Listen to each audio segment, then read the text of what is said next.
ভাই ও বোনেরা, আসসালামু আলাইকুম। আমরা আজকে এই মুহূর্তে জাতীয় প্রেস ক্লাবের প্রাঙ্গণ থেকে আমরা আপনাদের দৃষ্টি আকর্ষণ করছি স্বৈরাচার হাসিনা সরকারের নানাবিধ জুলুম নির্যাতনের শিকার সারা বাংলার মানুষ। আমরাও কম বেশি এই শিকারের শরিক হয়েছি।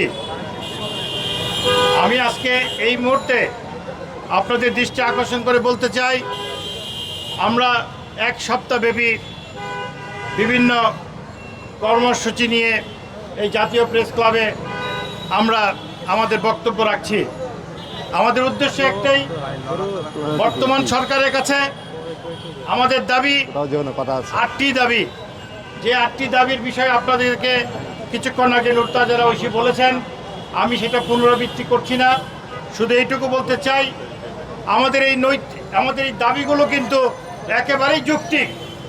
বাংলাদেশের প্রতিটা মানুষ যারা আপনারা সচেতন, আপনাদের সবার কাছে দৃষ্টি আকর্ষণ করে বলছি, আপনারা দয়া করে এই দাবিগুলো আপনারা একটু দেখুন। এই দাবিগুলো নিয়ে আপনারা নিজেরা কথা বলুন।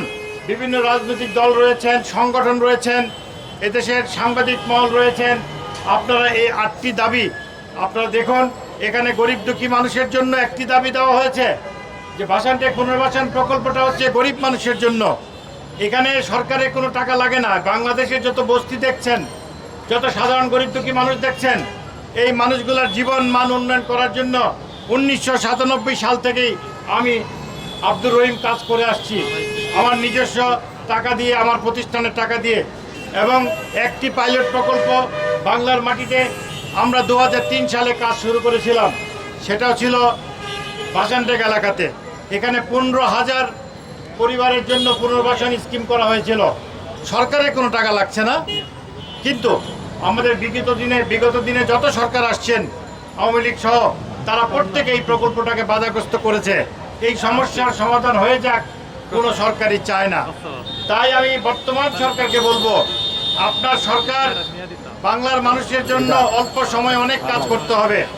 সেজন্য আমাদের পক্ষ থেকে আমরা ভাষানটেক পুনর্বাসন প্রকল্পের মতো এরকম 100টি প্রকল্প আমরা করতে সক্ষম বাংলার মাটিতে।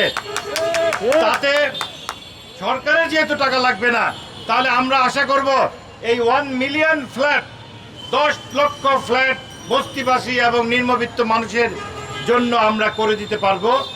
এখন প্রশ্ন হচ্ছে, ফ্ল্যাটগুলো কেমন? আপনারা যদি দেখতে চান, আপনারা অলরেডি আমরা বানিয়েছি, ভাষানটেক পুনর্বাসন প্রকল্পে আসেন। এই ভাষানটেক পুনর্বাসন প্রকল্পটা হচ্ছে মিরপুর 14 নম্বর ঢাকার ডেন্টাল হাসপাতালের পাশে, সিআরপি হসপিটালের পাশে। কাজেই এখান থেকে আমরা অভিজ্ঞতা সবাই নিতে পারেন।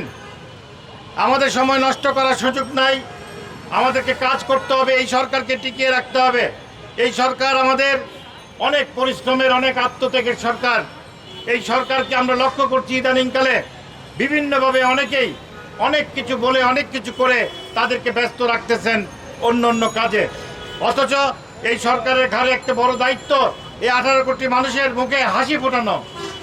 অনেকের অনেক প্রত্যাশা, অনেক বেশি প্রত্যাশা। তাই সরকারকে আমি অনুরোধ করব, যেহেতু এই ভাষানটেক পুনর্বাসন প্রকল্পের ন্যায় আমরা 100টি প্রকল্প জাতির সামনে আনতে পারবো, আপনি দয়া করে আমাদের 8 দফা এই দাবিটি নিয়ে আপনি আগে অগ্রাধিকার দিয়ে বসুন।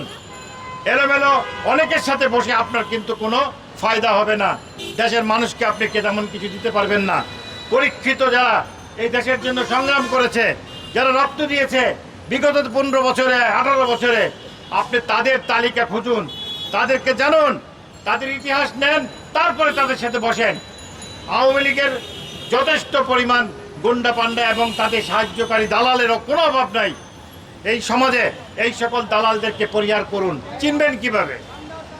1 নাম্বার চিনার উপায় হচ্ছে দ্বাদশ সংসদ নির্বাচনে যারা অংশগ্রহণ করেছিল, যারা এই নির্বাচনে সাহায্য করেছিল, তারা প্রত্যেকেই দালাল। এদের সাথে কোনো আলোচনার দরকার নেই। এখন এদের সাথে কোনো বসার কোনো দরকার নেই। আপনি যাচাই বাছাই করুন, এই ধরনের দালাল যারা আছে তাদেরকে পরিহার করে চলুন। যারা মাঠে ঘাম জড়িয়েছে, রক্ত জড়িয়েছে, তাদেরকে নিয়ে বসুন। তারাই তো আজকে দেশ স্বাধীন করেছে। কাজে আপনার লোকের কিন্তু অভাব নাই। আমি যদি আজকে আপনি সময় এদেরকে না দিয়ে আপনাকে সময় নষ্ট করবে যারা তাদেরকে দেন, জনগণ কিন্তু আপনার প্রতি যে বিশ্বাস ছিল সেটাও নষ্ট হয়ে যাবে। আমরা সেটা হতে দেব না। তাই আমাদের মাননীয় প্রধান উপদেষ্টা সহ অন্যান্য সম্মানিত উপদেষ্টাগণদের প্রতি দৃষ্টি আকর্ষণ করে বলছি, আমরা যেহেতু শহীদ মুক্তিযোদ্ধা পরিবার, আমরা ৭১-এর যুদ্ধে আমার 2 মামা শহীদ হয়েছেন, আমার বাবা শহীদ হয়েছেন।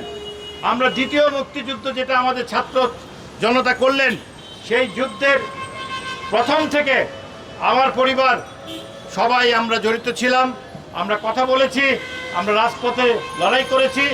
আপনি 5 তারিখের পূর্বে আপনি ভিডিও ফুটেজ দেখুন, টেলিভিশনের ফুটেজ দেখুন, সেখানে আমাদের কার্যক্রম পাবেন।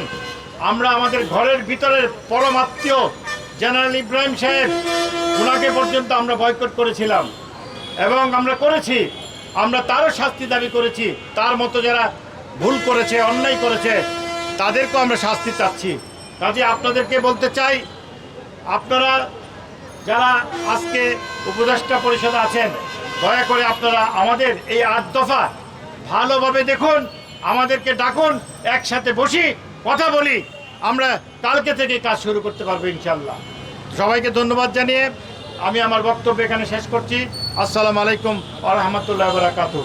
আরেকজন বক্তা আছেন আমাদের, উনি বক্তব্য রাখবেন, আমাদের প্রিয় কর্মী, আমাদের নেতৃবৃন্দের মধ্যে। Thank you. বিসমিল্লাহির রহমানির রহিম। উপস্থিত সাংবাদিক বন্ধুগণ,